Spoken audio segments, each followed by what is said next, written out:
teachers are in school, Yeah. so they need to get to school to even to do it virtually. Yeah, So. yeah, got it.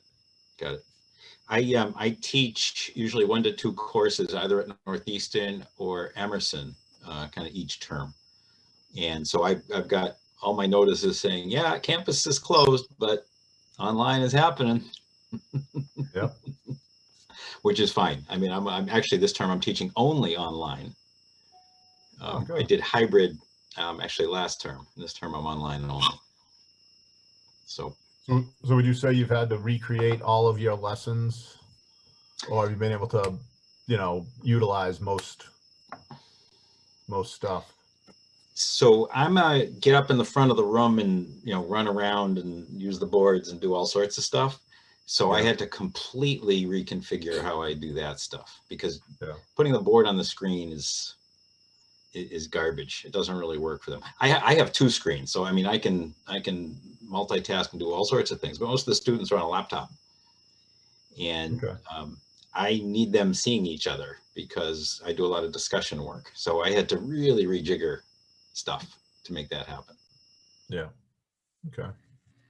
But I love it. I mean, so when I was doing hybrid, I'm in the room, we're all wearing masks and we're all separated. The kids can't turn around and face each other. So having discussions, they're shooting forward, or they can stand up and go to the side and go to the microphone, and you got to wipe it down each time. I found that wasn't as helpful. Yeah. So you actually prefer the online than the sort of hybrid? I actually do. Yeah. If you're, when you're stuck wearing masks, there just isn't, you can't have a great discussion. The rooms were rectangular rooms. Yeah. And just didn't work. Okay. Sometimes rectangles aren't the best. Yeah.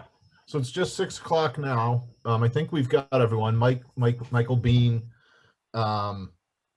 texted me that he might be joining late. He was managing a couple conflicts. So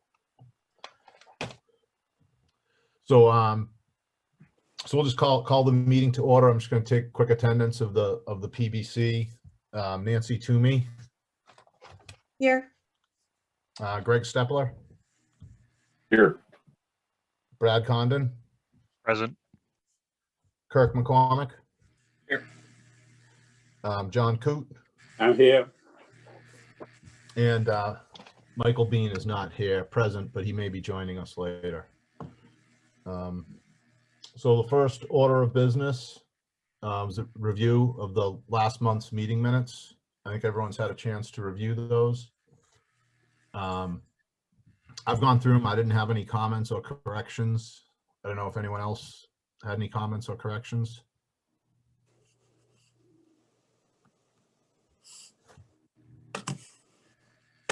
I was good with them, Pat. Okay. Can we get a motion? Nancy, you're I'll make a motion to accept the minutes as submitted. I'll second.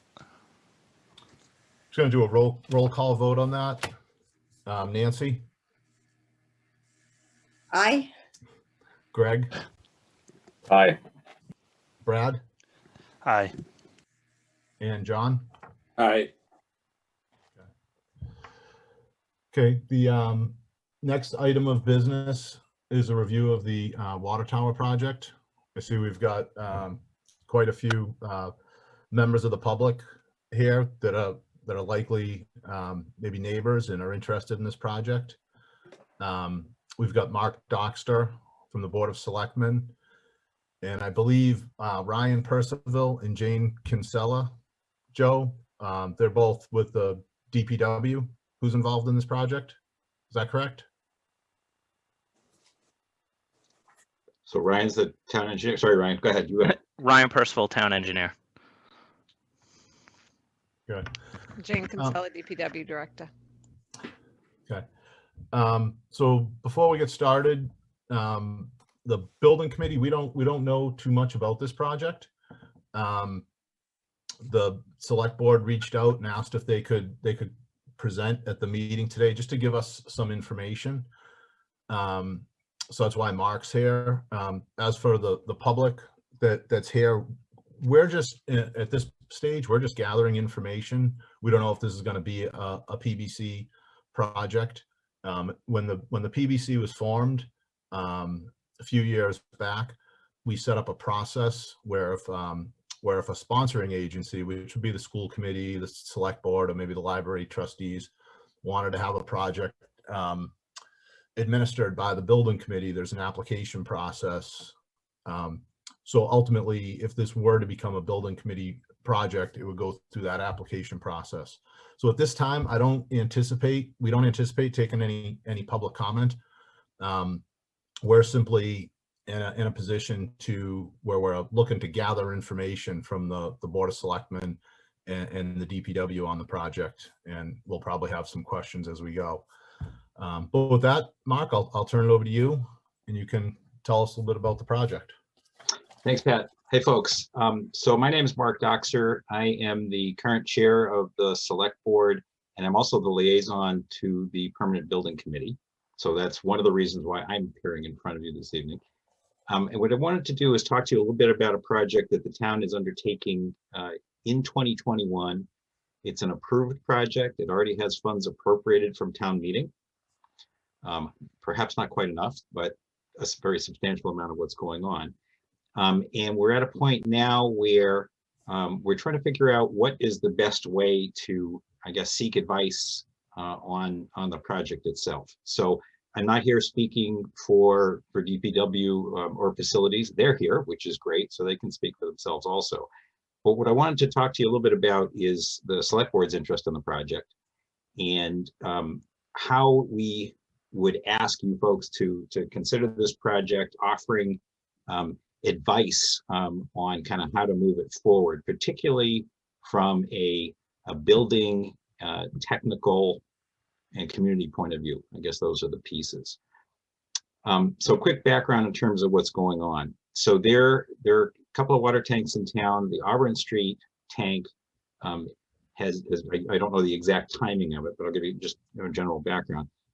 It's up there when the town had its own wells, and we were doing our own purification systems and things like that. Obviously, this was a very integral part of everything that was going on.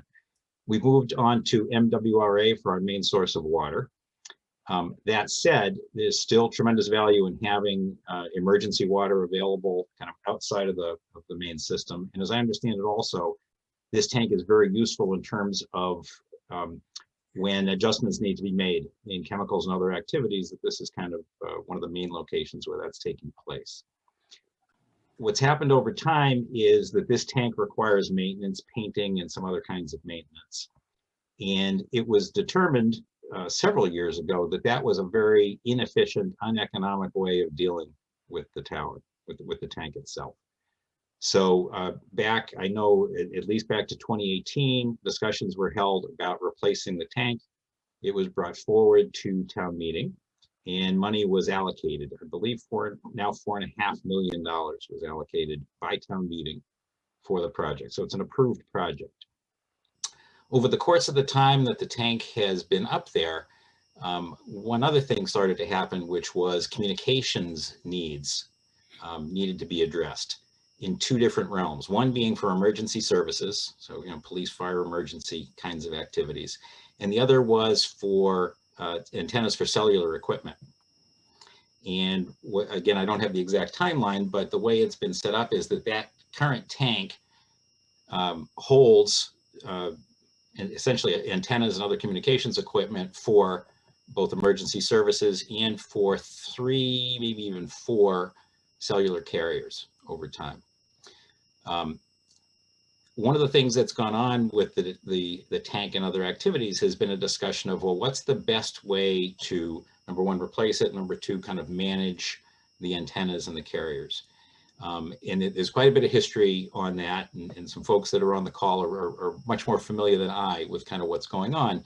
But it came in front of the board latter part of last year, latter part of 2020, to number one, see if we could get the project moving forward to replace the tank.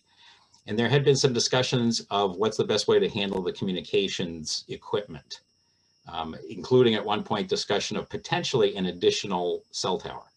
The neighbors have made it very clear that that's not a preferred path, to have a separate tower. It came before the select board. The select board voted that they do not want a separate tower. They want the new water tank to be able to handle whatever those communications antenna needs are going to be. Obviously, things are changing in the land of cellular in terms of what types of antennas, and is it on kind of big antennas like this, or is it more small kinds of activities? Don't want to completely get into that side of it, but at this time, there is a strong desire by the carriers to put their equipment back on to the tank. One of the issues we're going to have is, for as long as the tank is, let's call it down or not able to be used by the antennas, that can impact residents and businesses' cellular service in town. Not all the carriers are on the tower, but I think 3 out of 4 are at this point. So one of the select board's needs is to make sure, the town's needs is to make sure that this happens at a good clip. It needs to move quickly so that the potential downtime is minimized. We definitely want the carriers to be responsible for doing what they can to boost other kinds of activities so that the residents and businesses do not suffer during this period. But the board's interest is in making sure that this happens this year, starting this year, and done as quickly as possible. Ryan, Jane, any big pieces that I may have missed so far?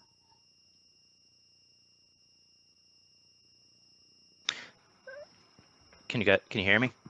Yes. No, Mark, I think you hit it right on the head.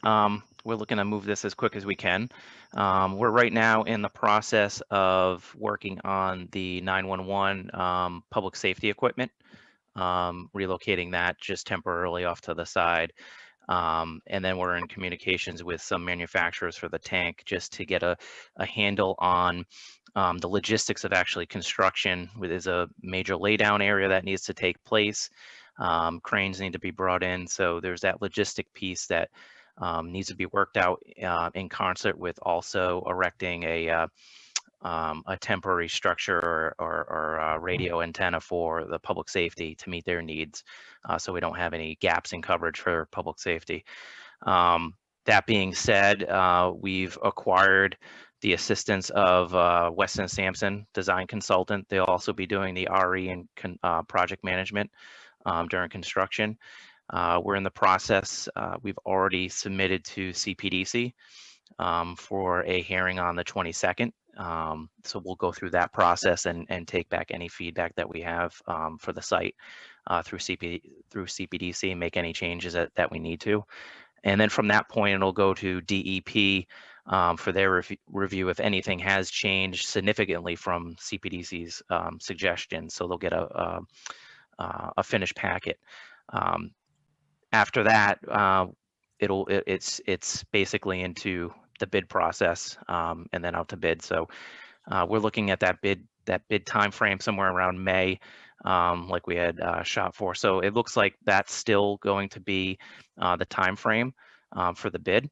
And again, it's just it's a very tight site, and we've already determined with the help of Weston & Sampson and just industry standards of what that tank is going to look like and what it's going to be made of. It's a composite elevated tank. So the base of the tank is concrete pedestal.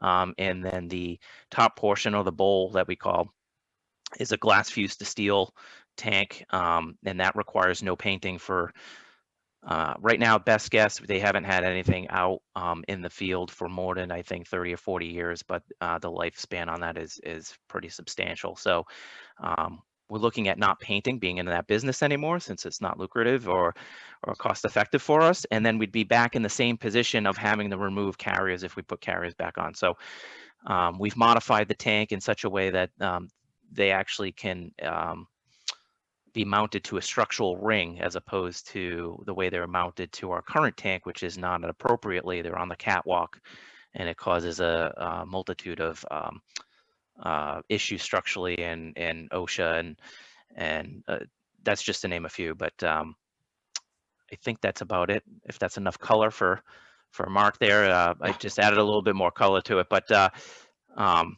It's been a long process. There's a lot of information, so I'm happy to answer any questions that you may have and go from there. I think that might be the best way to do it. Let me just add a drop more if I could before we do that, but then that would be great. So, so why are we coming to you folks? So this is a very substantial project in terms of the activities of the town. It's $4 to $5 million.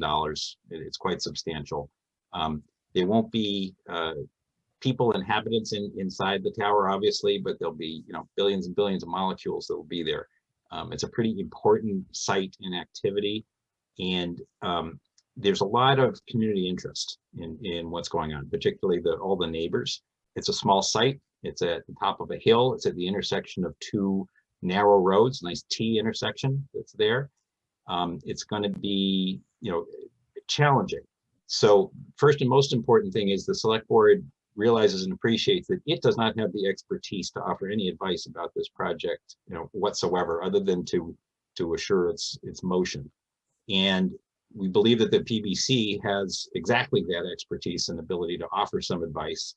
We're not asking you to project manage, as Ryan said. There's a project manager through Weston and Sampson, but from the town's perspective, there are some interesting things that, again, we believe the PBC could really add a lot of value to the process, both for the construction related activities, the logistical activities, and the community related activities. So that's kind of why I came here. So initially it came through, so the board's had a lot of discussion about this. I think Pat Karen Herrick approached you initially to see if this might be something that could be brought before the PBC. And then I'm here as the liaison, specifically authorized by the select board to bring it forward to you folks to kind of start the discussion. I did start to fill out the form just a little bit, but obviously, Ryan has by far the most information on it. I really have talked through just about everything in terms of background. I did enjoy one quick comment though that was in there. I hope you all appreciate it. Under water supply, it says, will facility require water? Yes or no? Yes. Yeah,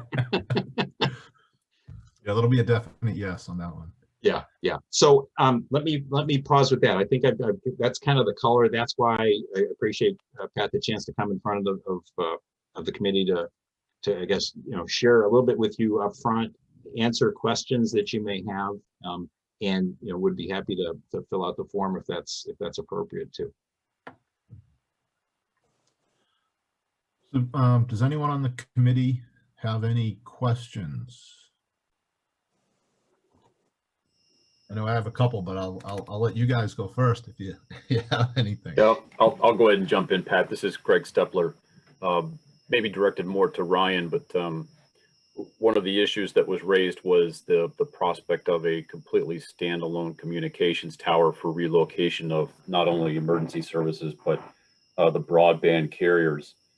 I believe I'm a town meeting member as well, and I believe in discussion of this article, there was also the possibility of that temporary tower or structure providing flex space for all of the broadband carriers as well. Is that still a consideration, or is that not feasible either because of logistics, cost, height, or infrastructure, or any other reason?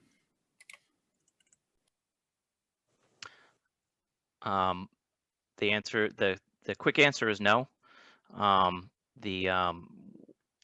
We will be looking just to support public safety equipment at this time, and the carrier equipment will be left to make any accommodations for themselves during the construction process.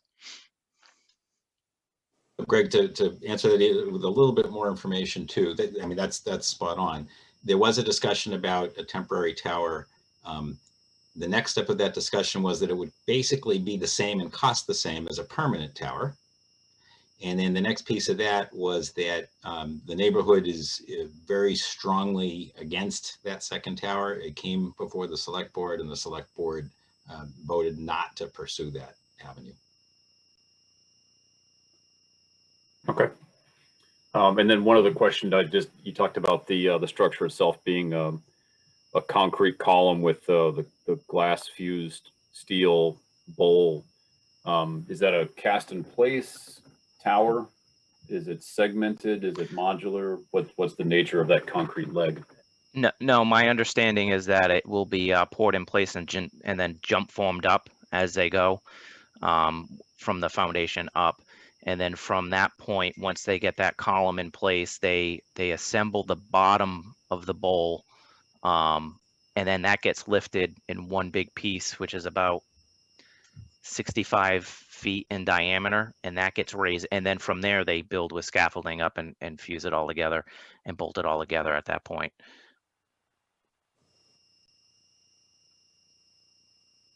Okay, that's all I have for right now.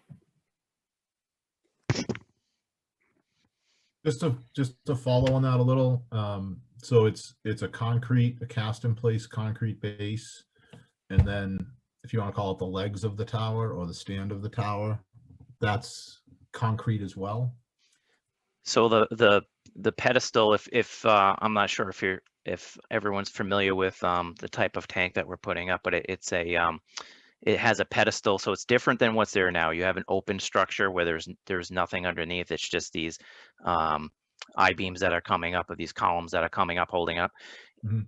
The difference that's going to happen here is it'll be a solid, well, hollow on the inside, but it will be a round pedestal, and that's what's made out of concrete.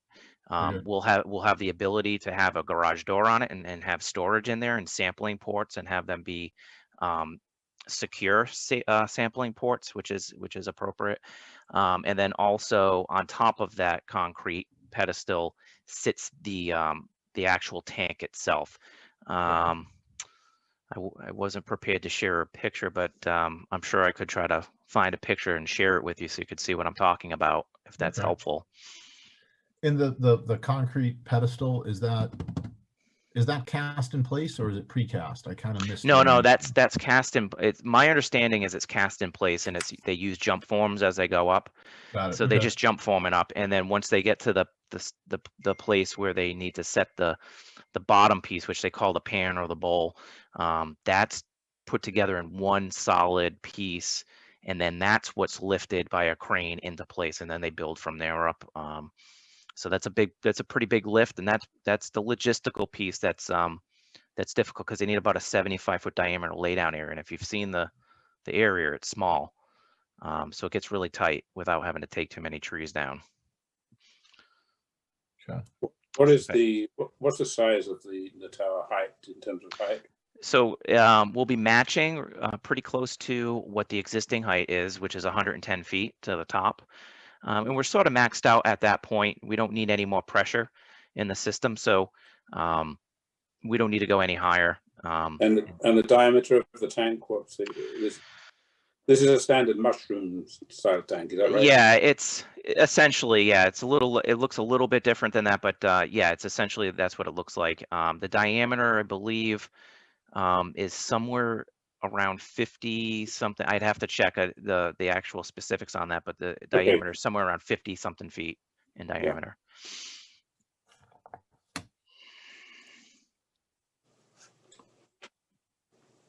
Does anyone else have any questions, Nancy? I'm assuming that with the Weston and Sampson report, we'll get a lot of information about the site and all of the logistics and information so that we can get up to speed, because I know where it is, but I don't know much about that area. So I'm assuming they've done their due diligence in reviewing it and all of the logistics for it. Yeah.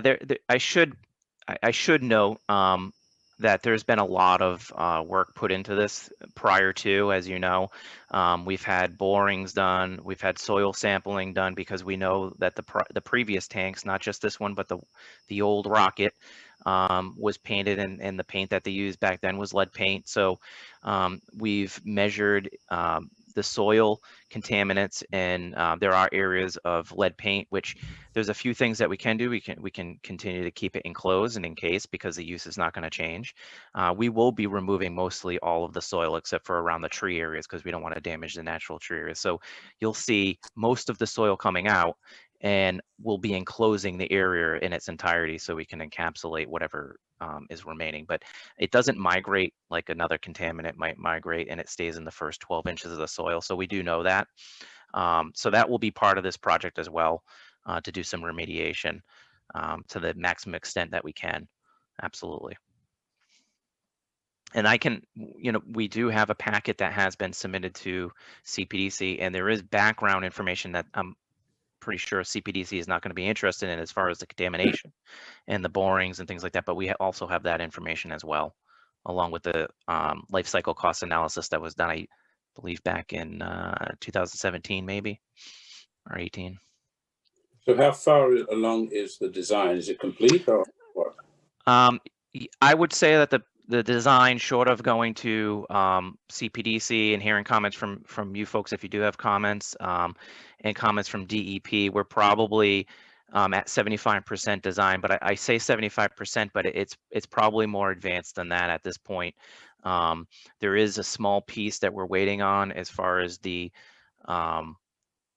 radio antenna and what type of foundation it needs to be based on the loading requirements. The antennas that are going up on this antenna is that they don't weigh much compared to the antenna that has to go up, but we do need to get above a certain ceiling level so public safety doesn't drop any 911 dispatching calls. And so by going up that high, the governing factors are the environmental loadings, which is going to be the wind and your ice accumulation. So that's what dictates really what we put there for liability purposes, based on foundation and what type of structure goes up there. But it will be temporary period for that time period that we are constructing, and everything is going to go back on the tank. Can we get a sort of a rough idea of schedule? I heard Mark mention the goal was to have the project completed this calendar year. You got some approvals, and the other piece I heard was you were hoping to be out to bid to contractors in May. So the anticipated schedule at this point, again, we have a meeting on the 22nd with CPDC. I don't know if that'll go multiple meetings or if that'll go in one meeting. And then there'll be inevitably probably some changes to the site plan with any comments that do come in via public or through them. And then it will go to DEP simultaneously after we meet that first meeting. And depending on if we have major changes that's going to affect the DEP review or minor changes, they're just going to affect the overall site screening and things like that. DEP won't be necessarily that interested in that piece, but then it goes to DEP review. After that's completed, everything, DEP's review, anything else that gets approved, if there's any conditions, those have to be put into the bid package. So that's why you can't finish the bid package until we get those back. But we anticipate May bid. When that goes out to bid, this is a big project, so it will be out to bid probably for a month.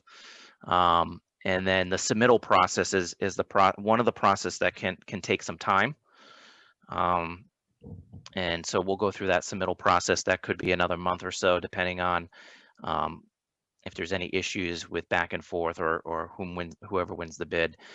And then the point from the submittal process to actual construction is going to be dependent on if there's any delays due to COVID or any steel issues or anything like that. We've been finding, and Weston and Sampson's been hearing, because they have some other projects, that there is a delay. There has been some delay in some of this stuff due to steel mainly. And so we're not going to know until we get to that point. But the goal is, from that point forward, is to move it as fast as we can, because we don't really want to have any temporary structures up longer than we need to.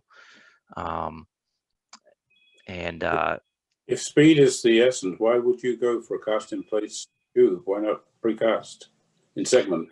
I think it comes down to logistics and actually moving those pieces, that it becomes a transportation issue. So they do cast in place. It's actually easier as far as that's concerned, because that diameter is fairly big. It's my understanding. So that's how they do it. That's the industry standard of how they construct it. sounds like from a schedule standpoint, I would imagine the tank itself, after approvals, would have a significant lead time. There is, you're correct. And we'll go through a submittal process, and then we'll go through a color selection process, but their color, because it's glass fused to steel, it's not a paint.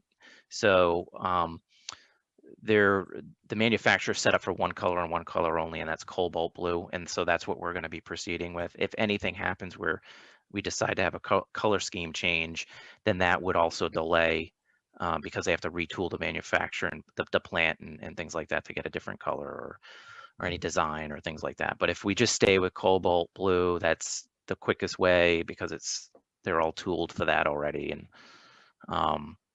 so yeah, I mean, once we get to that, that's why I said this. Once we get to that submittal process, that it could be fast. It could be a little slow depending on the process we go through.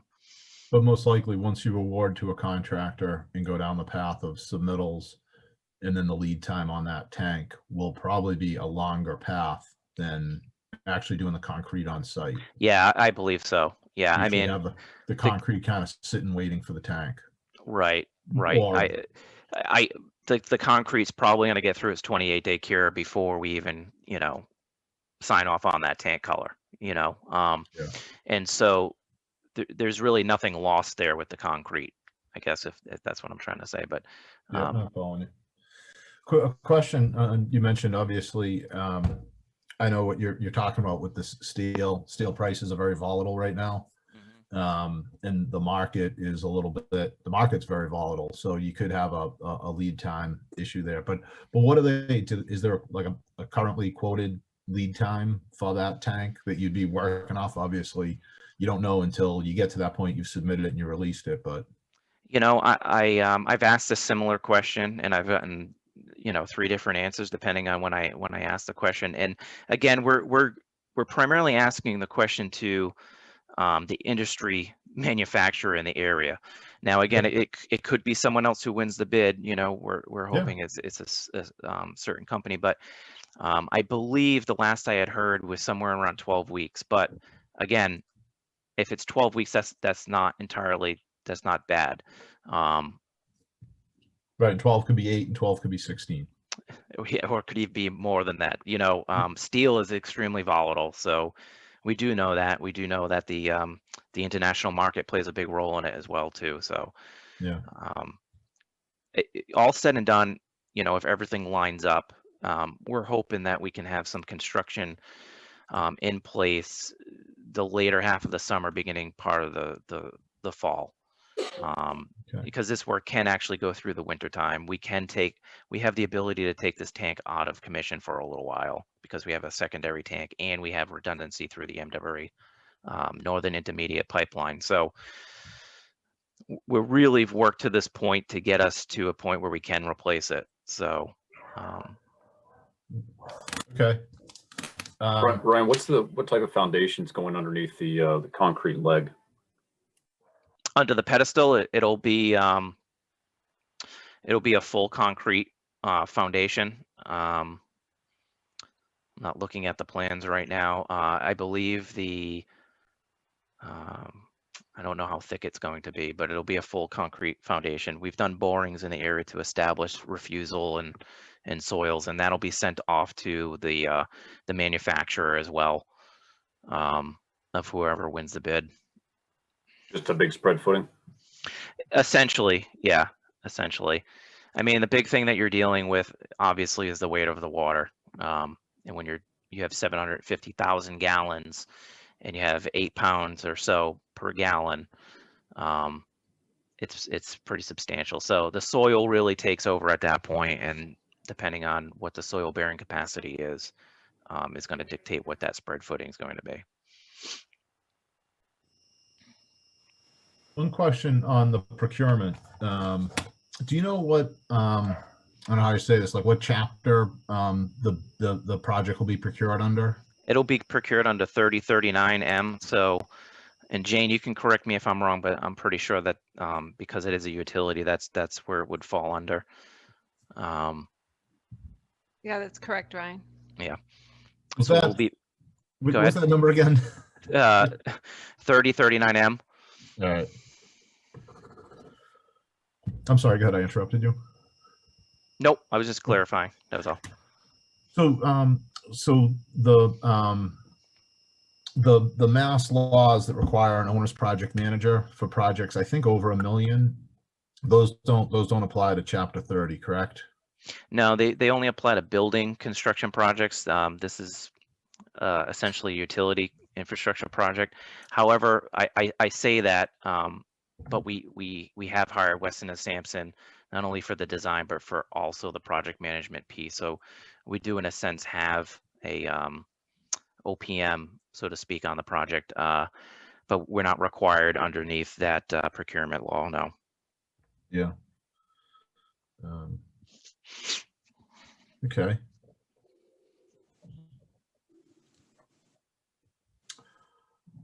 Hey, Ryan, Brad Congdon here. Hey, Brad. Question for you on sequencing. So does the existing tower need to be completely demolished, including foundation, before the new tower is installed, or is it going in a slightly adjacent place? Or No, that is a great question. The answer is it has to be completely demolished, and the reason being is that we will be replacing the tank in the exact footprint, for a few reasons. Mainly because of any shadow casting and things like that. That's where that tank is existing now. So the neighborhood is used to having that tank in that exact location. So we really did take into account any screening that we had around that area, and also any shadow casting that might affect the neighborhood. So it will be going back in the exact footprint, and it's there now. The existing foundation is being flattened out now to create that laydown area and save a lot of work that does not need to be put into a bid.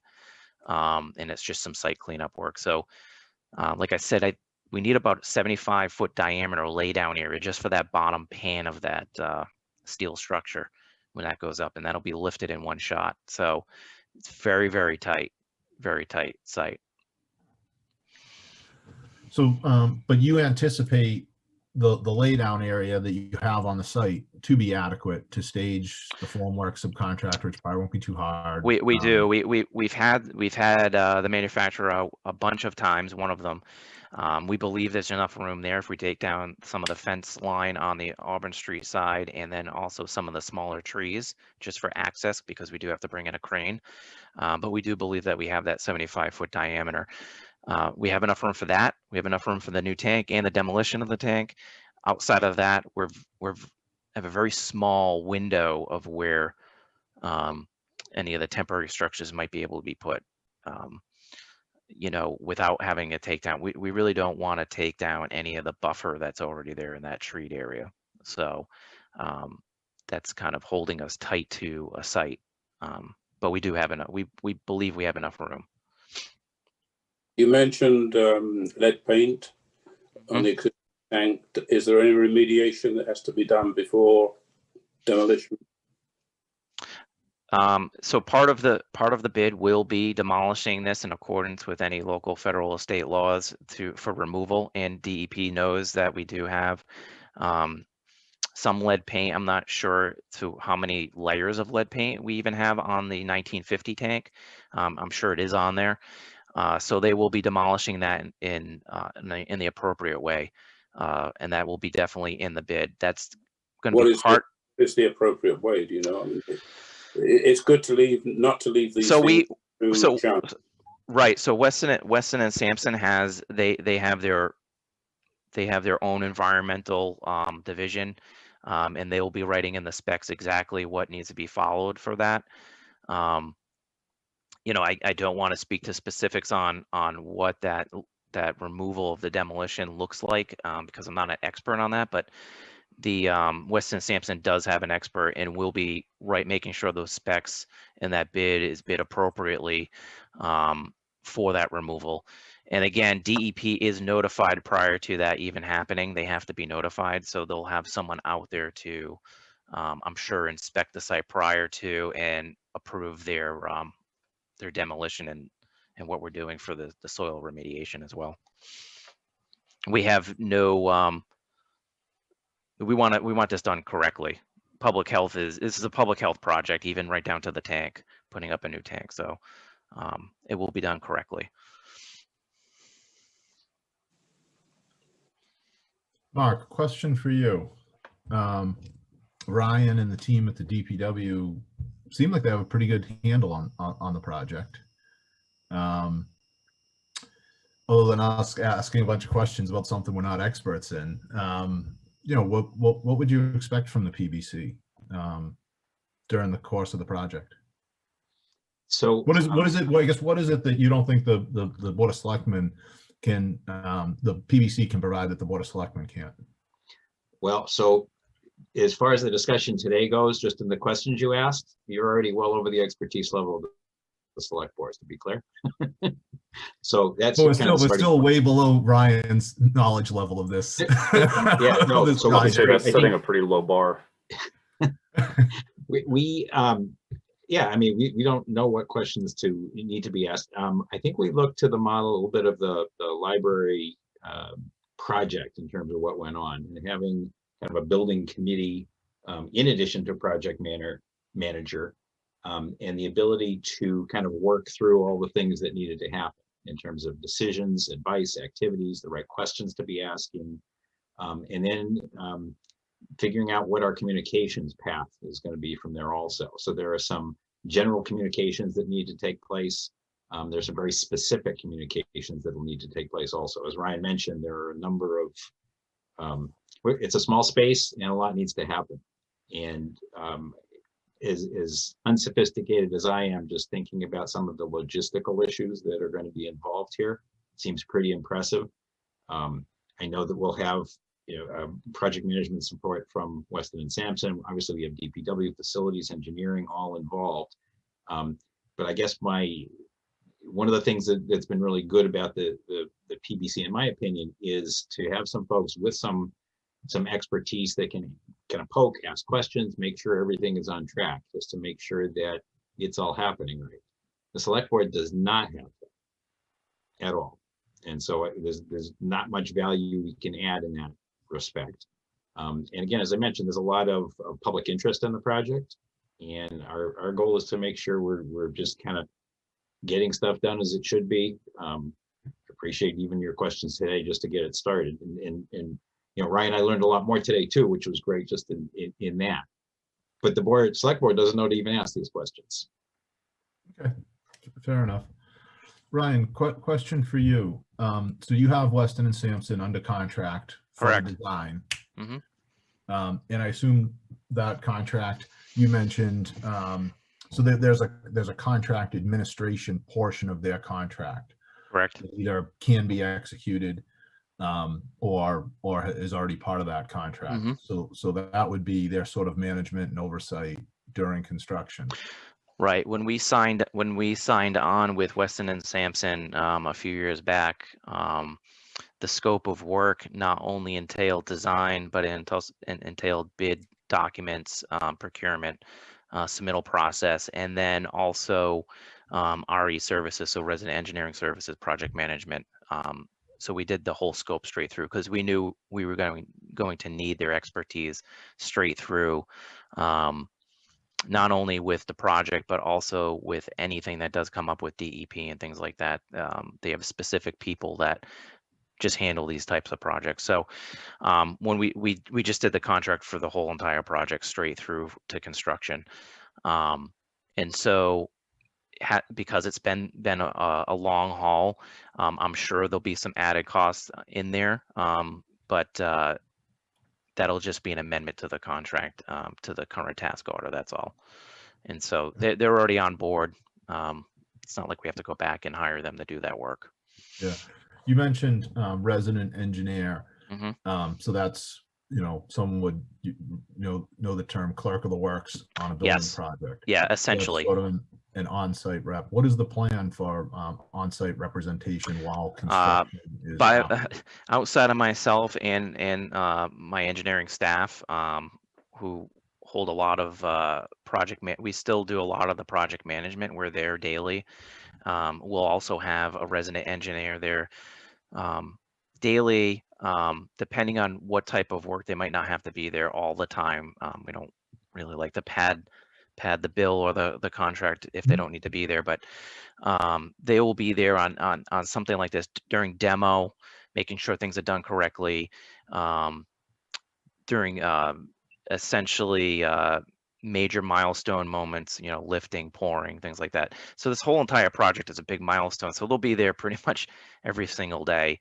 Yeah. And then we'll be Yeah, there. there's not much that would happen that wouldn't be critical. Right. Correct.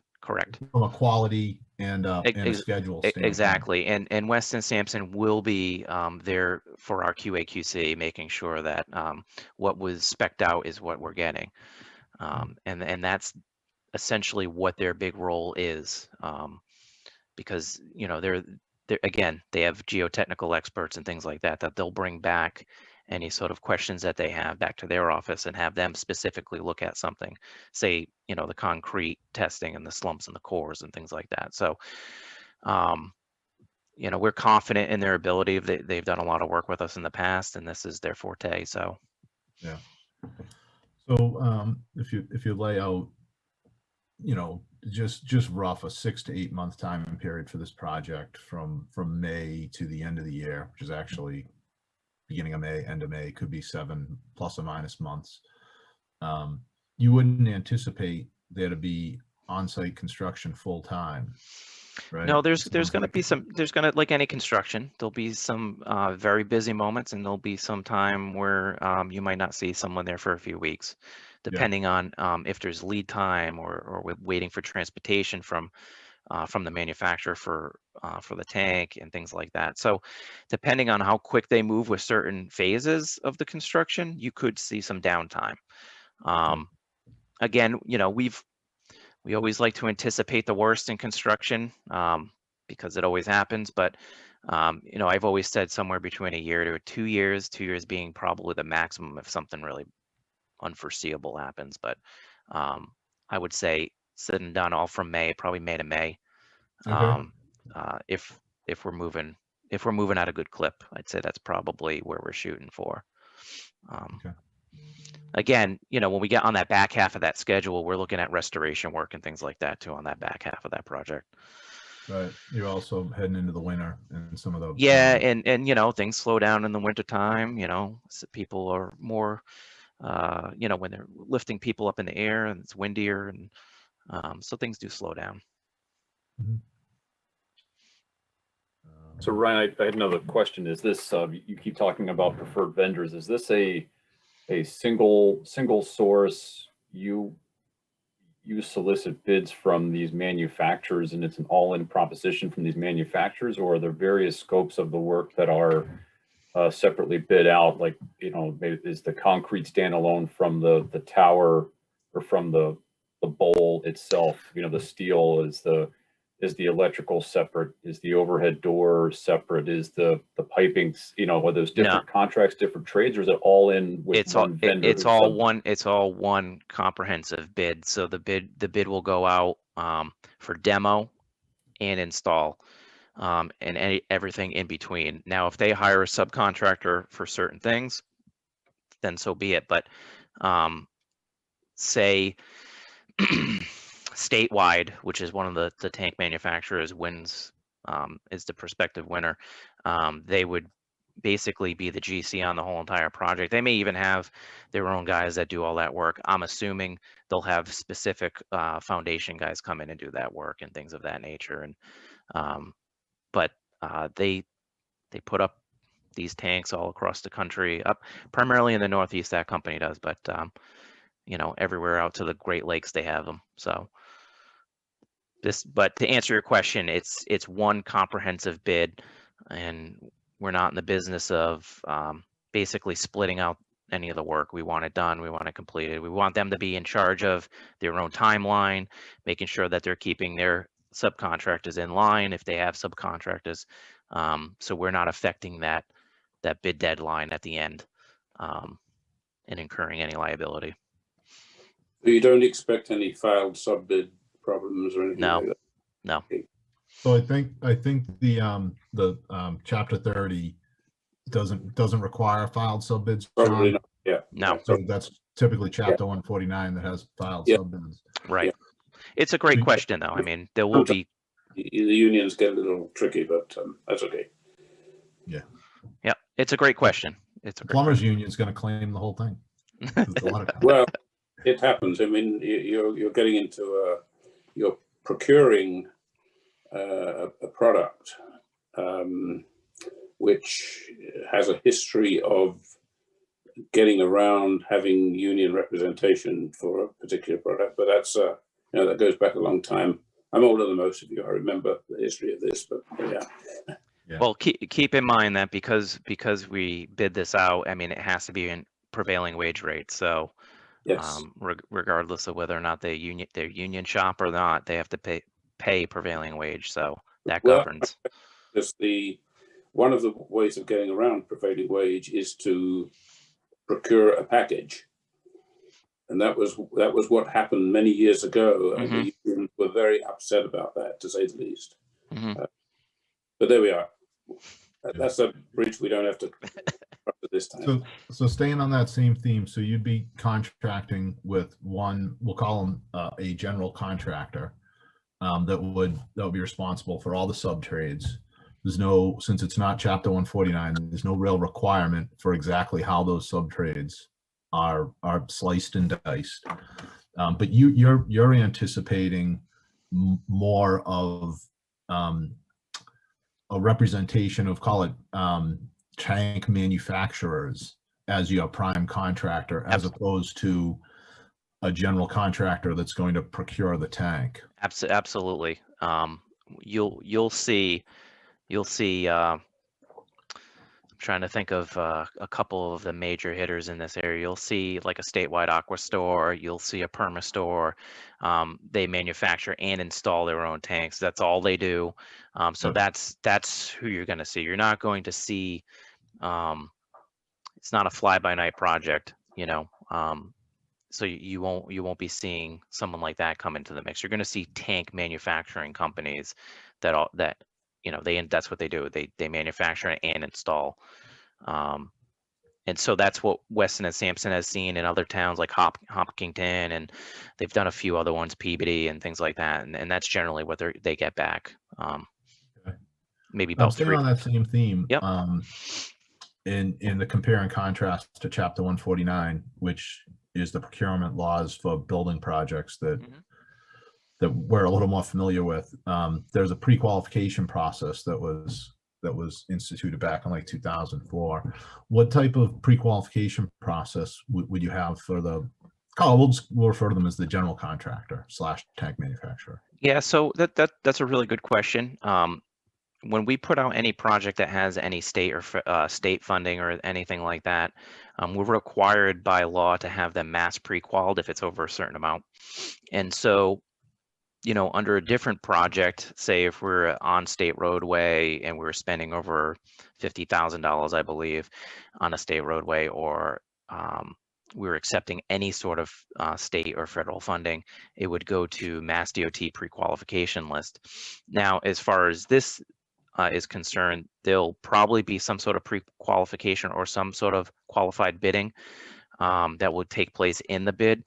As far as a pre-qualification from, say, Mass DOT, I'm not sure if they do a pre-qualification for these. That's a good question. I'll follow up with Weston and Sampson tomorrow on that. But what we have seen in the past, where, say, a mass pre-qual wasn't required, we qualified it in the bid itself. And so we had qualifications in there for them to participate in the bid, say X amount of installations, X amount of, areas where it's been there for 5 or plus years and things like that. Just to bid, getting through that process. And so that will be in the bid for sure. But as far as going through mass pre-qual, I'm not sure if it really fits here, but I'll double check on that one. Okay. So like with building projects, try and compare this to building projects, there's a baseline Dcam certification. Yeah, so we've had if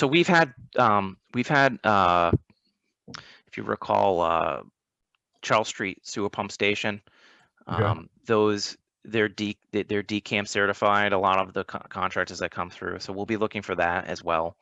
So I should have spoke to that, but a lot of those projects they can use for Dcam certification because of the type of project it is.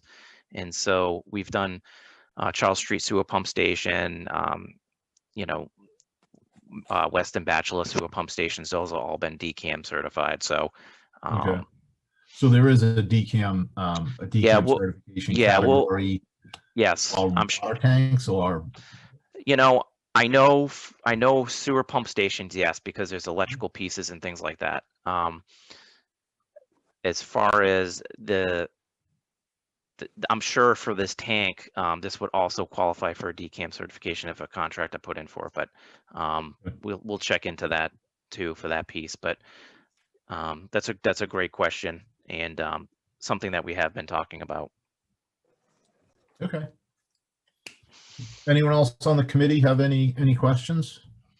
Yeah, another follow-on question, Ryan. This is Greg. The existing broadband providers that are mounted on the existing tank, is it going to be the new tank provider's responsibility to remove and store safely and replace, or are the broadband providers on their own to remove completely their antennas and any other infrastructure and then wait for the new tower to come back or to be finished before they mount their new gear?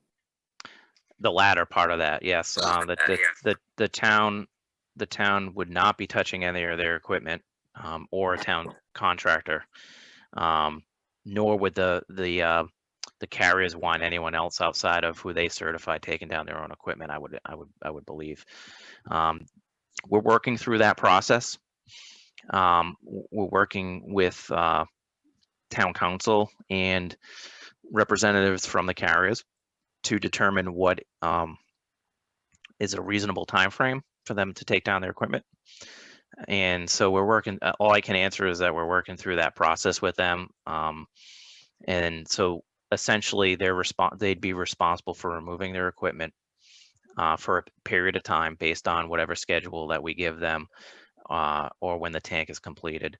And then at that point, they'll be able to come back on the tank based off of the RFP that we put out for where the leasing and where they're able to go on the tank. And that will be happening when prior to construction, we'll have that in place. So the carriers know they're able to come back on the tank. And it's just not us saying, yeah, you can come back on, just get off for now. So.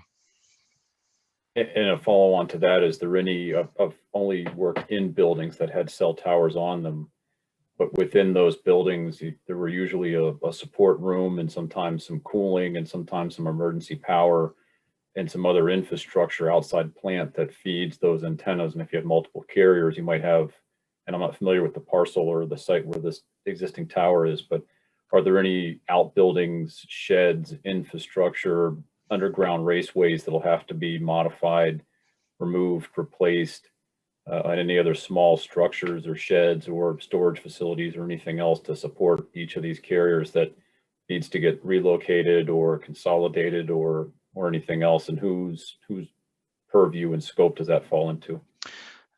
Again, that's a great question. There is one major outbuilding that houses all of the carriers' equipment. It's parceled up. You don't really typically see that now in new construction. They usually have like smaller not smaller big cabinets, but individual cabinets for each carrier. This is an outbuilding that houses all of the equipment. So there is some conduiting that will have to be demoed or pulled off and out of the way. But the building itself does not have to be moved. We believe we have enough area for the laydown area without getting into that outbuilding. So same thing goes for our radio equipment. Our radio equipment's on the left-hand side, and that's primarily why we're looking on that left-hand side for that temporary structure, so we don't have to run conduit across the ground and things like that, and have potential for that to be damaged during the temporary construction. So but yeah, to answer your question, there are outbuildings. We don't anticipate them to have to be demoed or at all, and the carriers would be responsible to demo, relocate, remove any of that for their own equipment to make it easy for us to install the tank, or able for us to install the tank, I should say.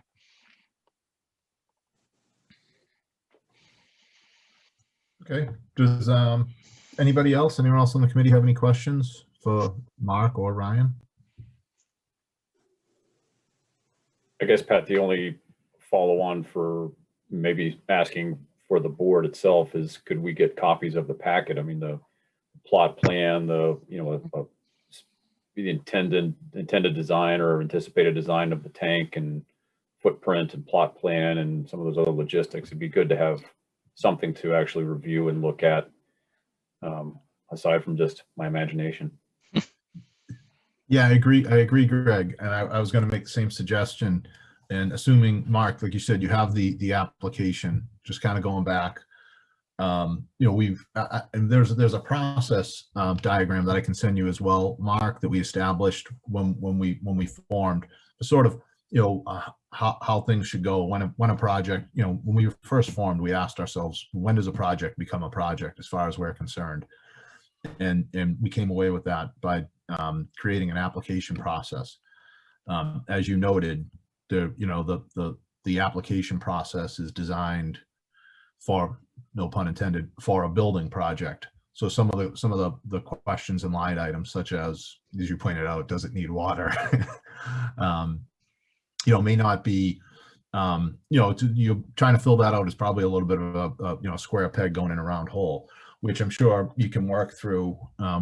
I'd be happy to talk through that with you.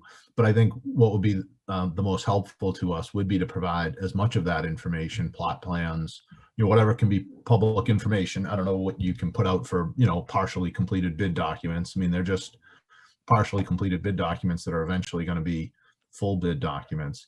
But I would encourage you to, when you fill out that application, really include as much information of that type as you can. Although not so much that we that you overload us and we can't figure it out.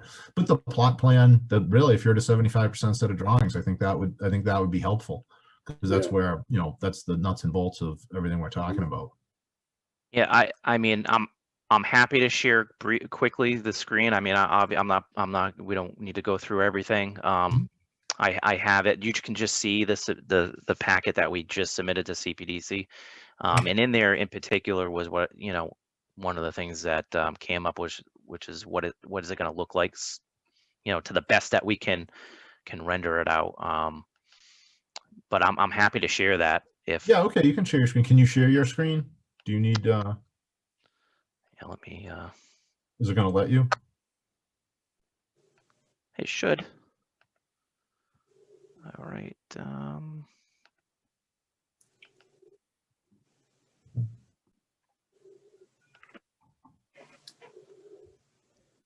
Can you all see that now? I'll try to enlarge it here. Okay.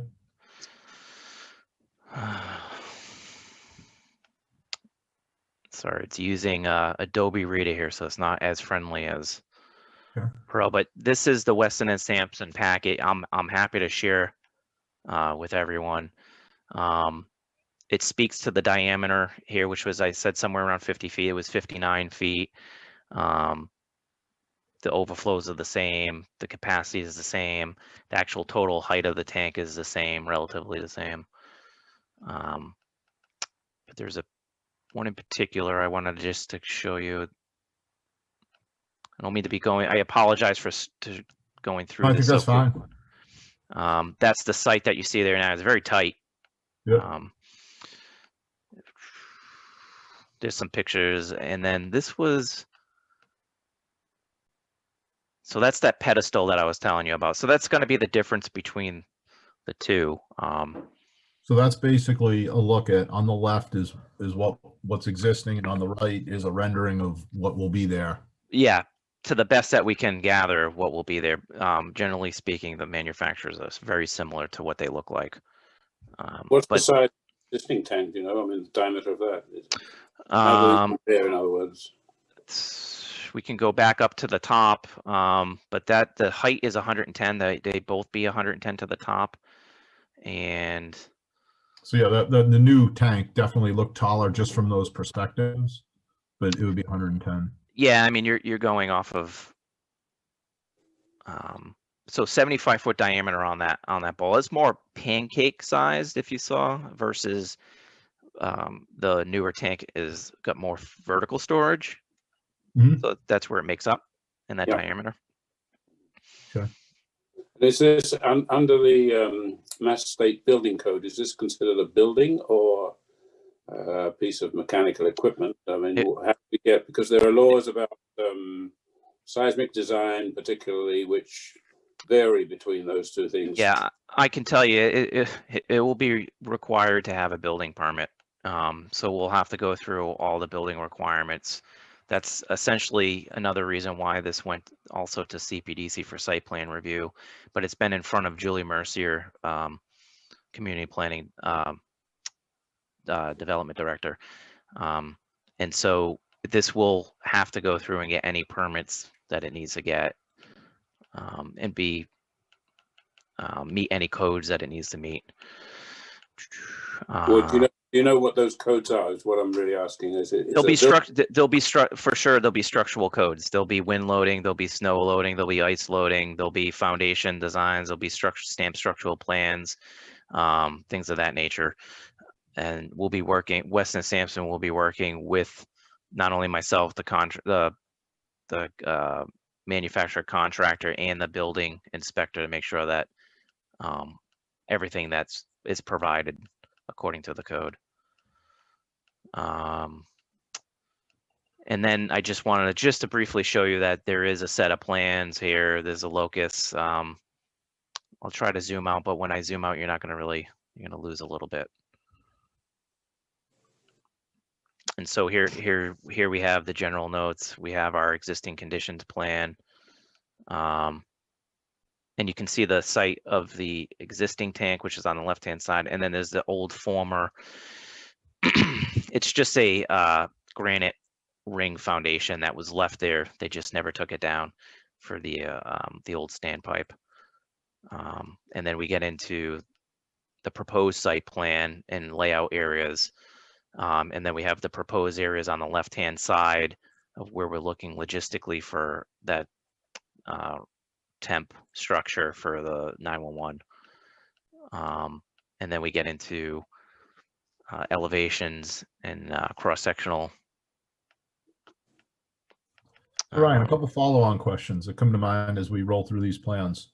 First one, you had mentioned before, you're in a tight neighborhood. You can really see it when you look at some of those photos. Yep. Has there been any thought? I'm sure there has, and any plans put in place for like screening during construction and separation? I'm sure there'll be some type of temporary fence, but has there been any? Yeah, so we'll want to keep this site secure for sure for safety reasons, and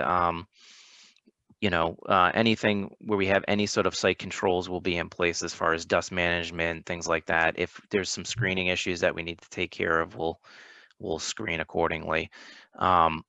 We don't really want to get into a removal of a lot of trees or any at all. We like to keep that mature vegetation that's already there because it's already created a nice screen to the neighborhood. So we wouldn't be looking to remove as many trees as that's on site. We would just be very surgical in the ones that we do remove, and we're going to replant all the trees that we take down, if not more, and make any sort of improvements that we need to. But during construction, certainly if there's any need for any screening, we can certainly do that. The thing that's going to be the case is that a lot of the construction is going to be above that fence line anyway, and a lot of the equipment that's going to be there is going to be above the fence line anyway. So the nuisance that will be taking place outside of any noise or anything like that will be dust. If there's any dust that's been exposed due to any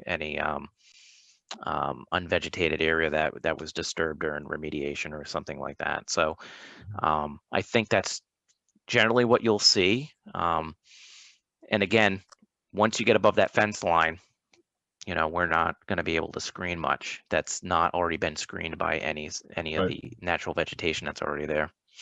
Yeah. Okay.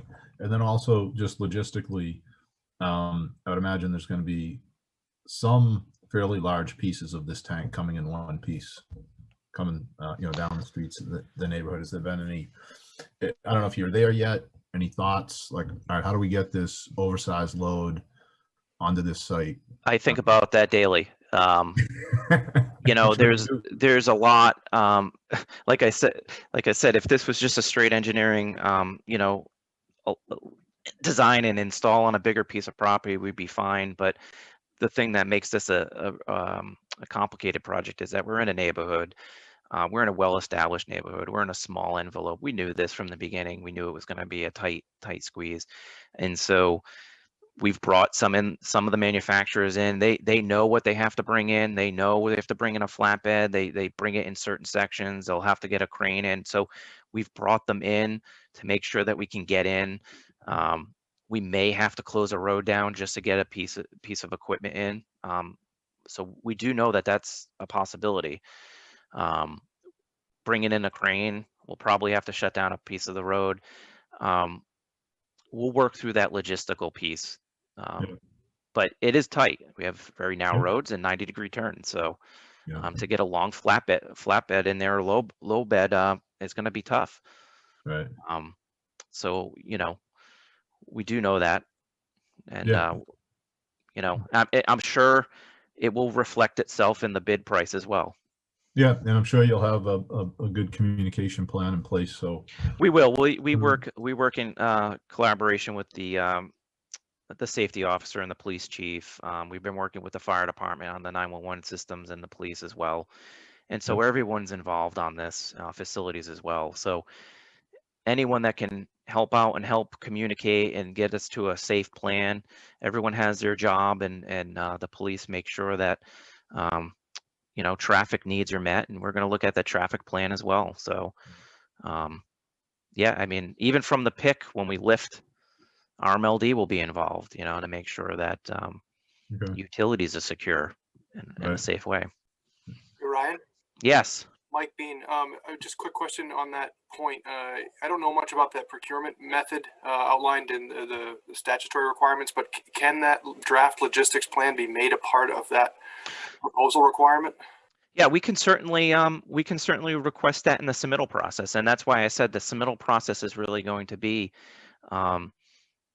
it's really going to be a back and forth, and the project won't be, certain pieces of the project won't be able to start until myself and Weston and Sampson and any other department reviews and approves that method or that material or that logistical plan. And one of those plans will be how do we plan on getting the actual materials on site. And so we'll look at that submittal plan, and the police will be involved in that as well. And yeah, that's a great question. But to answer your question directly is yes, it will be part of the submittal process for sure. I think Mike was asking if you could make it part of the bid process. Well, that's when we put it into the bid process and the procurement, there'll be a whole submittal section that requires certain submittals, and those will be the pieces that we will look at, because we get into a piece of means and methods too that we have to be very, very careful about dictating means and methods to a contractor. So that's when we ask them to submit what their plan is, and then it's reviewed, and it is if it's in accordance with the specifications, and if we approve it. But we try to tread that line with means and methods. I think the question really is, to what extent are you putting up front to the bidders certain parameters that have to be met? In other words, it's no good them going in assuming one thing, and you have a submittal process, and you keep rejecting their submittals because it doesn't agree with what your preconceived notions. There are certain things such as that's noise and all these kinds of things which need to go in the bid documents. So when we do a bid document that goes out for procurement, in the bid document, not only is the bid items and the bid pages, but also the full entire specification section. In the specification section is where we as engineers say, these are your parameters. This is what you need to fall into. These are the things that need to be met, and this is what we require you to do. And so the reason why we put those in the document with the bid items is because we want all the bidders to be on the same page and understand that, okay, this specification is very tight specification, but you need to follow it. So then they can bid accordingly and quote it accordingly. So that's where we set the parameters as engineers. The submittal process is, how did they meet these specifications before we allow you to go and put something in place, because we may have spec'd out, let's just say we spec'd out a certain type of valve on the project, and the contractor comes back and says, I'm not going to use this valve. I'm going to use this valve here, but it meets all your specifications. So that's the submittal process that we'll go through to vet that out. But to answer your question, absolutely, we will be setting specifications and guidelines for these contractors to meet.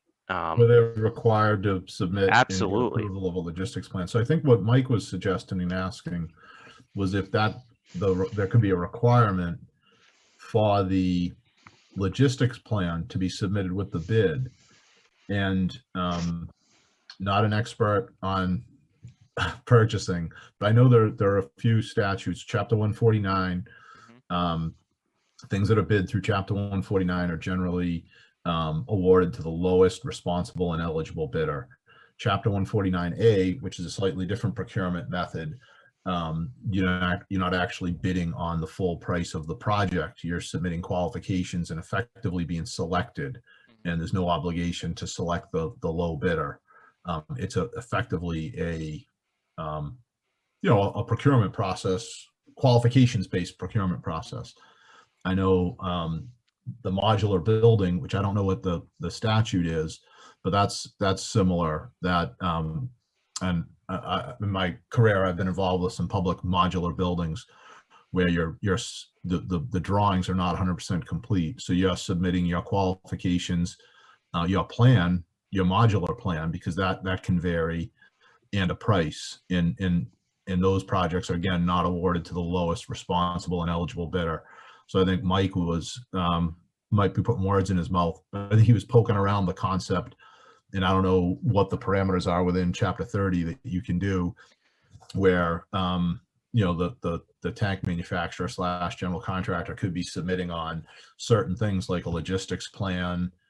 It could be a community development or a neighborhood communications plan. They could have to submit on certain things. And I don't know how much the design could possibly change based on the manufacturer of the tank. And then the selection could be sort of a combination of price and qualifications package. I don't know if that's possible under Chapter 30, and you probably don't even have the answer right now, but just I'll ask the question. So I'm aware of what you're speaking of. We have done some of those in the past. We've done we mainly do them on a design base or something like that. We'll do an RFP. Well, we're doing RFQ, where we're doing a request for qualifications, and then we have a criteria of how we're selecting. And just like you said, it's not always based on the lowest bid. It's based on qualifications, and maybe the bid price is a factor in that criteria of how it's factored in. Under 3039M, and again, Jane has a little bit more background than I do, and she can probably speak to this, but we'd be doing an invitation to bid, which is not exactly, it's not an RFP or an RFQ process, it's an invitation to bid. So we can certainly look at that to see if that would be if that's a preferred method to go about. I know we can do these in multiple different ways. Will you be pre-qualifying bidders? We had spoken about that earlier tonight. I'll have to get more information on what that process is like, and if Weston and Sampson has seen that done in the past with some of the other dozen water tank sites that they've done. So I'll ask them on what that pre-qual or if there is what that pre-qual process looks like in this bid process, and I can certainly get that answer pretty easily. Yeah, I think Pat was pretty much spot on. What I was getting at is if there's any discretion at all in your ability to select an award. I can see the pain on your face thinking about the logistics of this project, which is really where I feel like it's going to be won or lost. You're dealing with a specialty contractor, it seems to me, who does nothing but water towers. If this was a water tower in a greenfield, it would be a fairly simple project. We probably wouldn't be involved. But I've been on the other side of having to create a logistics plan, or schedule for that matter, that you know, that we're going to sit across the table from a client and present and try to show a seriousness of understanding of the project. And I think that's pretty critically important to go into, you know, this project with somebody who's put that effort in up front and who's put together a plan that, you know, not that you need to dictate means and methods, but that they've given you some outline of a plan that makes sense to everybody involved. Oh yeah, I'm not in disagreement with you. It's a logistical coordination. Not to mention there's a few other things that need to actually happen for this process to actually run smoothly too. So there's a lot going on. So I really do appreciate the suggestion, and I'll be bringing that back to Weston and Sampson to see if that process makes sense, and if there's a reason why that process might not make sense, and what they've seen in the past, because they've done a dozen of these. They've done them in hard areas. They've done them in really easy areas, in rural areas. So in the Northeast, and we're fortunate enough that there's no easy areas anymore. Everything's built around a lot of places. So I'm sure we can point to a few areas where it was just as logistically difficult. I'm sure they have examples of that. But yeah, I'll ask that question, and I'm happy to ask that question. I think that's a great suggestion. From that package you were just displaying on the screen, do we have a sense as to what the largest pick is going to be? It would be that bottom pan piece. So let's just call it 59 feet in diameter. They'll construct that bottom pan, and then that gets lifted in one shot and placed on top of the pedestal on the floor of that pedestal. And from there, then they'll actually still erect it in pieces in place. And do we know the weight of that significant? I don't know what that weight is right now. I could tell you it's going to be a crane. Yeah, no, I mean, I'm checking out Google Maps here and walking around the neighborhood. Again, from my role as having to develop these logistics plans and saying, I don't know where you put a crane. I don't know what size the crane you need, but where do you put it and how do you place it? And you mentioned the power lines. I mean, there's a number of challenges there. Yeah, and so those are the pieces that you know, we work on behind the scenes and trying to work out. Those are the hardest pieces. You know, the design piece, I don't want to say it's the easy piece, but the design is straightforward. You know, we know what we need to put in. It's how do we get this to fit in the site? How do we get this to be able to go from design to being able to be constructed and be completed? So, you know, off the top of my head, without sitting down with any of the contractors, I can tell you that the two biggest pieces are going to be delivery of material and that pick, that erection piece, for sure.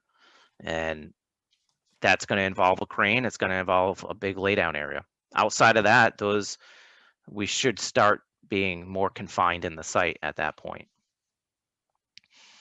Yeah, Ryan, I think to Mike's point, one of the things that I think maybe Mike and I most likely could contribute here is having done work in the City of Boston, zero lot line. This is reminiscent of a zero lot line high rise where the building footprint is the entirety of the site. Mm-hmm. So there's some tricks and some things that we've probably experienced before, that, you know, maybe with a walk we could offer some insight and some, maybe for you, out of the box thinking that is something that would be right up our alley of, hey, if, you know, we put up and take down tower cranes in downtown Boston, and, you know, sometimes it's a one-off where your only choice is to do certain things. Mm-hmm. We may also see traffic flow in and out of the site. There's a couple things. I'm just, you know, without going too deep in the weeds, I'm looking at the street view right now, and there's a bunch of stuff that pops into my mind about options and feasibility and mm-hmm. access and drive-through versus backing in versus a couple other ideas. So I think that's the kind of thing that, you know, to Mark's point earlier, that some of us have is that, you know, the real tight logistical challenges and the unique challenges associated with constructing on a tight site.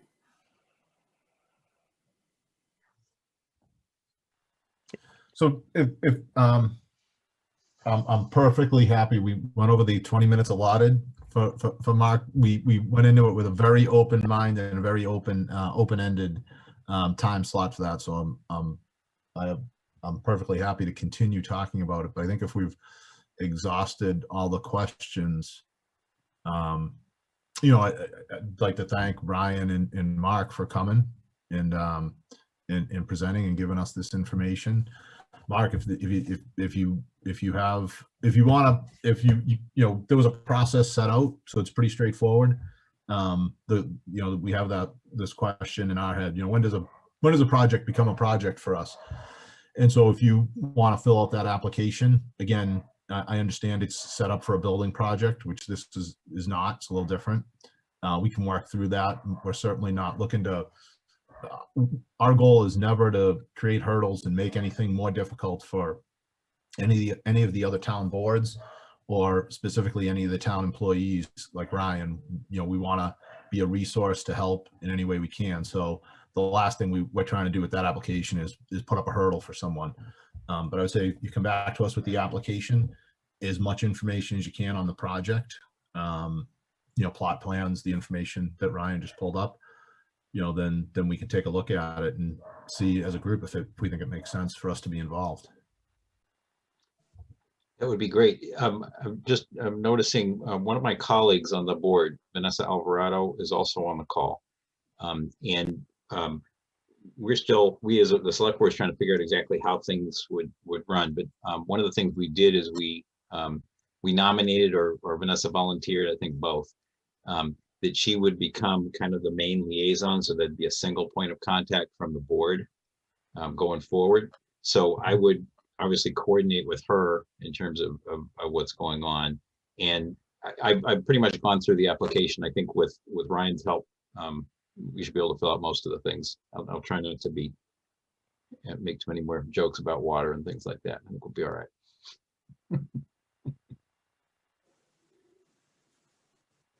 Okay. So Patrick. Go ahead, Vanessa. Thanks very much, Patrick. Mark, thanks for the intro. First, I just wanted to say thank you for being involved, and Ryan, this has been phenomenally helpful with the background information you've provided here. Really appreciate the PBC being able to contribute. I know there are some residents that are listening in right now, and it would be really helpful if Ryan, perhaps you could give an overview of what next steps would be, either I don't know, CPDC or PBC, and where they can anticipate the town taking the next step of this project. Thank you. And that's the only question on that is, I think that to the select board, that's exactly where it should be in terms of the update and sharing with the community rather than here. Is that out of what you're thinking, or? Yep. So I guess I should have been clear. I meant in regards specifically to permanent building. I already asked Bob to provide a longer update for tomorrow. Okay. So sorry. What are you asking for here? Sorry. I'm sorry, Pat. This is I'm being chair, and I apologize. No, actually, Mark, I appreciate that. Go ahead. Sorry. No, it's a fair question. So Ryan, do we anticipate coming back before permanent building as the next step, or are we sort of tabling permanent building until the application is complete? Well, I think Pat laid it out for us. It's if we fill out that application and we feel as though we want to submit that application to permanent building committee, they'll review it and go from there. So I don't know when that might fall in for a next meeting, but it seems like Mark has filled out a majority of those questions, including the one whether or not it needs water. So we can go through that if that's what the select board feels they want to do. They have to sponsor the project anyway, and so we can go through that application if that's what you so choose to do, and then we'll present it back to PBC. So. And Pat, if I may, I think maybe to Vanessa's question, the application was really, I think, intended and envisioned to be a vehicle much earlier in the process than where this is. You guys already have a designer on board, you have an OPM on board, you already have approved funding, you have a design, you're most of the way to being able to issue bid documents to the market, to potential vendors. general contractors that do water tower construction. So I think in some respects, the application process as we had originally envisioned it, you're already ahead of most of that. So really it's just a function of sort of filling out the skeleton of that application, and then the design documents, the Weston and Sampson documents that you already have would constitute that package. So I think you're already much farther ahead. You're not envisioning or imagining a project that you need help and guidance on where to go next. You already have the project in hand. It's just about soliciting the PBC to be a partner in executing it.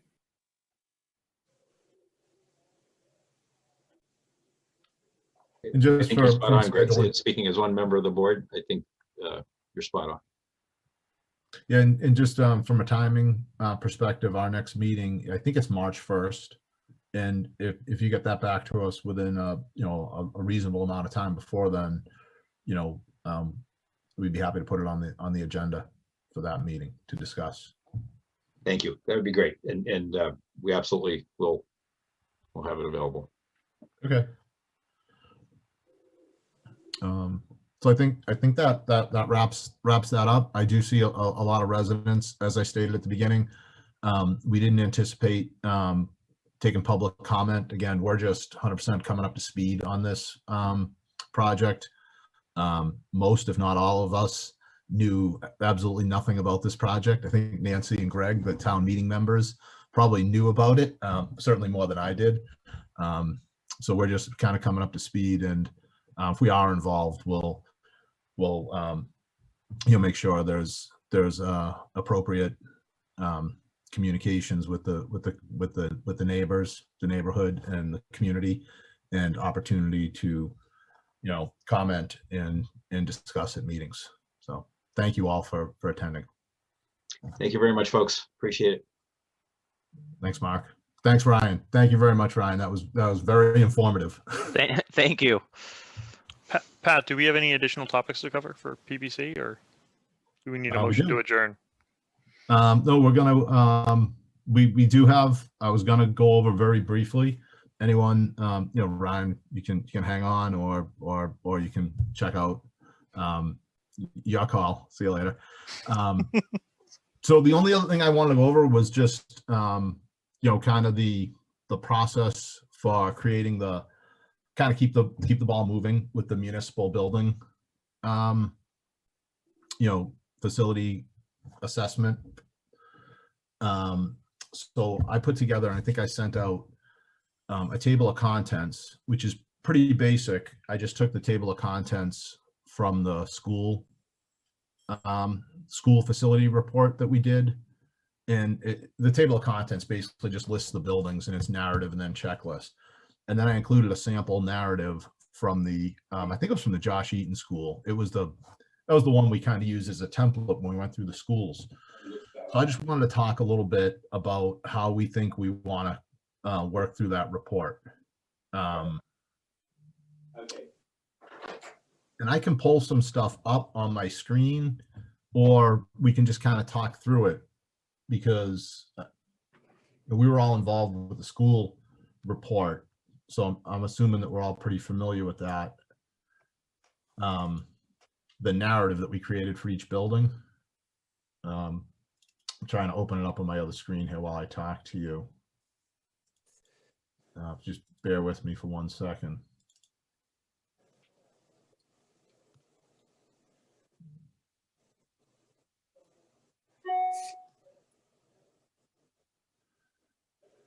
So that narrative, there was an introduction, and then for each building, we basically just had, I think, 4 sections, which were a background, a building description, observations, and then recommendations, which were effectively, the recommendations were effectively a chart that we pulled out of the checklist. We just sorted it. Mike set that up so we could just sort it by whatever had an X in it and carry those over. So we basically need to create this narrative for however many buildings we have, 8 or 10, and just thoughts amongst the group of how to do that. I think it would be challenging and time consuming if we pulled up this report, like the one I'm looking at, and I put it on my screen and we talked through and made edits, especially the way I type.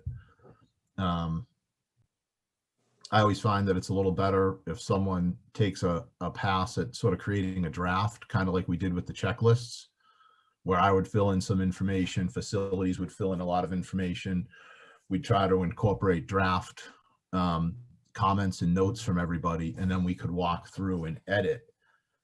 I'm open for suggestions, but I think I'm kind of suggesting a sort of divide and conquer on these narratives, where everyone, you know, maybe takes one or two buildings, and you sort of flesh out the basis of the narrative, and you can even leave some things in, you know, put a note, hey, I'm talking about the structure here, John, check this for me. And then we could take those and kind of walk through. At the meeting, we'd read through them and they'd be 90% complete, and we can, you know, collectively wordsmith them until they're done. I'm open for suggestions on how best to do it. But those were my thoughts. I just feel like if we take something like the Josh Eaton report, if you will, create a template and say, we're going to do this for the town hall, and you start walking through and it's like, what zoning district is this? It's stuff that doesn't lend itself to drafting as a committee in a meeting. Yeah, I completely agree. It makes more sense to let people have a particular piece, draft it, do whatever research they need to do instead of trying to do it, you know, via Zoom call. I think that makes a lot more sense. Yeah. I mean, another way we could do it is like one person could be responsible to write the background for each building. And one person could do the building description for each building. My gut is that that's not as effective, because it's kind of more work that way. If you're into one building, we'd make sure you have the plans, you have the checklist, you have the notes, and you can kind of work through. We have the frame of them, an outline, and everybody has I'm sure everyone has a copy of the school report, so you have, you know, something that's been done before to refer to. I think we did complete a number of these for the schools, right? I don't remember how many. This is Joshua Eaton you have right here. Yeah, But so we I have think that. we did start them for other. We did it for every school. We did it every school, was it? Okay. Yeah, so that we did Josh Eaton, and I used Josh Eaton as the quote unquote template, and then took that. So, yeah. There's a narrative for each school building that more or less looks like the Josh Eaton. It reads the same. Yeah. It's got the same 4 little categories like zoning. Yeah. And that's the thought, that we would do the same thing. We'd do the same thing with each of those buildings. Yeah. And that's what the table of contents would look. That's what the final report would look like. So,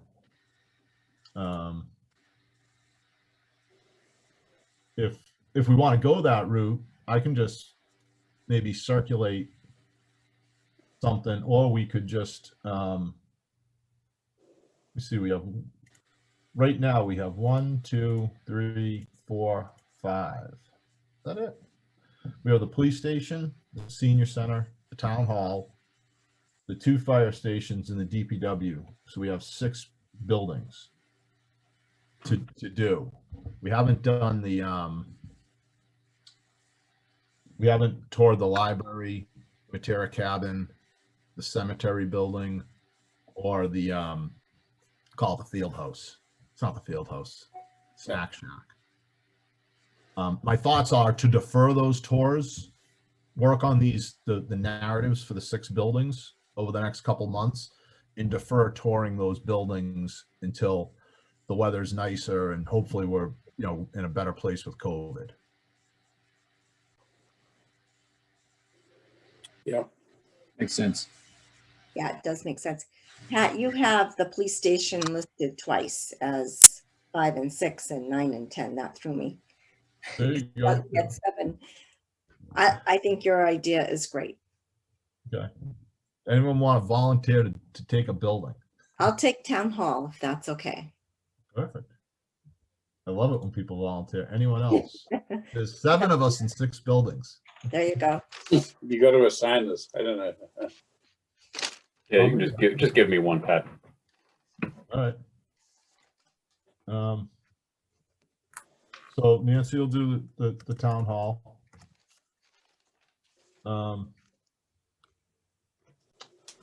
Brad can do the police station. You can give me either West Side Fire or the senior center. Okay, I'll give you the senior center. Give John Coote the Main Street Fire. Okay. Police station's in there twice. What did I say I was giving you, Greg? Senior center. Senior center's Greg. Yeah.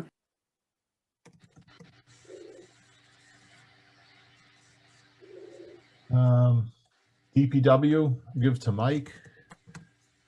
And West Side Fire, I'll give to Kirk. Did you guys just notice something? You're reviewing all of them. Makes sense. You've done the rest of the work. It's good. I'll take a pass on this task. But Right. so if you could do that, and obviously we won't go through all of them in one meeting, but we always want to chip away at them. And I'd want to try to set up 2 for a meeting. And then we can see, like, if we set up 2 for a meeting and we get through 1 and we're all like toast and we don't want to do it again, then we can just defer and kind of do them out monthly. But if we set that up, if you just lay that out a little bit, there's 6 projects. If we do 2 narratives a month, we can do March, April, May, and then maybe like June, maybe June, we're back out touring buildings. That should flow nice. So now we got to do the next thing, which is who wants to volunteer to have their projects ready for March. We're gonna go from the top. March is Nancy and Brad. April is John and Kirk. May is Greg and Mike. Okay. And if you're backed up on something and you're not going to get it, reach out to the group. Maybe someone else will be ready. We can swap stuff around. Don't give me that option. Yeah, that's a good point. I'm the last person you want to give that option to. Don't give that option to me. Okay. All right. So I think that's it. I don't know if Joe's still there.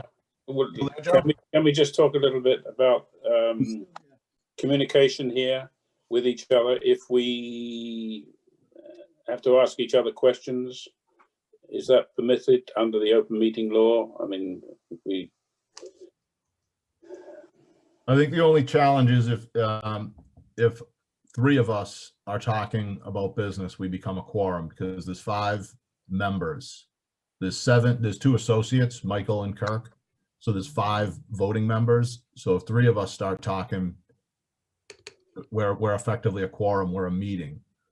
But I don't think if you have a question for Nancy, I don't think there's any problem with reaching out to Nancy to discuss that. Right. Okay. On an individual basis. Yes. All right. So Pat, there's some supplemental documents that the details are going to need to come from. For example, building description that talks about zoning districts, assessed building value, floor area. Are those in table format? I think that's where that came from, right? Can that document be sent out, and anything else like the latest and greatest spreadsheet that has all the recommendations, so we can each go in and pick out the recommendations that we need to either sort the document to capture what the recommendations were. Yeah. So actually, I've got to get you guys some information. See, I found you some work. Yeah, I know. Yeah, I got to do that, or you guys can't do any of your work. Become the bottleneck. I don't like that. Take your time and hurry up, Pat. We're waiting on you. Yeah. So I'll get everyone, particularly the 2 I put at the top. I'll get you a thumb drive with the drawings. That'd be great. Any other documentation we have. I'm hesitant to send around the checklist spreadsheet because you get into version control, but I can actually do that. I can send the checklist to each individual person. I can just extract that worksheet. I'll give it to you. Don't give it back to me. Because I'll be working off the master. So I can send you that. And I'll get you a thumb drive with the recommendations, and we don't, I mean, from a whiz standpoint, I can't Yeah, I have no problem doing that. Okay. But I'll give you I'll email you the checklist, that worksheet in Excel form, and you probably have it from me at one point as a PDF. So you can kind of go through and put an eye towards, maybe this should have been a recommendation. And because when we did this last time, we kind of changed a couple things and how we worded some things. So, okay. But if you get to that point and it's just the copy and pasting of the actual items into that, Right. you don't need to worry about that. So in terms of zoning district and assessed building value, that comes from the assessor's department. So it's not a hard thing to research, but I'm happy to help anybody who needs to know that information. Yeah, That's it's on their website. It's on their website. Yeah. Yeah. I think when we did the school report, one of the things we did was we broke this into chunks to sort of vet. Like I gave the whole spreadsheet to Mike Bean to vet it. And I think Kirk went through and got all that information. He either got it or he double checked everyone's information. Yeah. Yeah. So if you're struggling with that, just text or email Nancy or Kirk. Yeah. So. Okay. All right. Thank you, everyone. I found out about this water tower project about a week and a half ago, I think. And I know some of you probably just realized it was on the agenda hours ago. And I just want to thank everyone for asking some meaningful questions so that we could all get an understanding of the project. And I'm kind of envisioning if they come back with an application, we'll table it for next month's meeting, and we'll probably be at a point where we'll be, I mean, if they're going to move pretty quickly on this, put it out to bid in May, we don't really want to be kicking it down the road. We're probably going to want to discuss and vote on whether or not this is a PVC project. So They may, actually, I was thinking that too, they may need us to meet sooner than March 1st to go over this. So we might keep track of that. If they were looking at a May bid package, that's pretty fast. Yeah, that's a good point. If I get any, wind of that's going to be a request of ours, I'll let everyone know, obviously, as soon as possible, so we can, manage schedules. I mean, the first thing would be for us to get a look at the drawings, right? The documents. Yeah. Without that, there's no questions we can ask. So, but we need those. Yeah. And they seem to be available.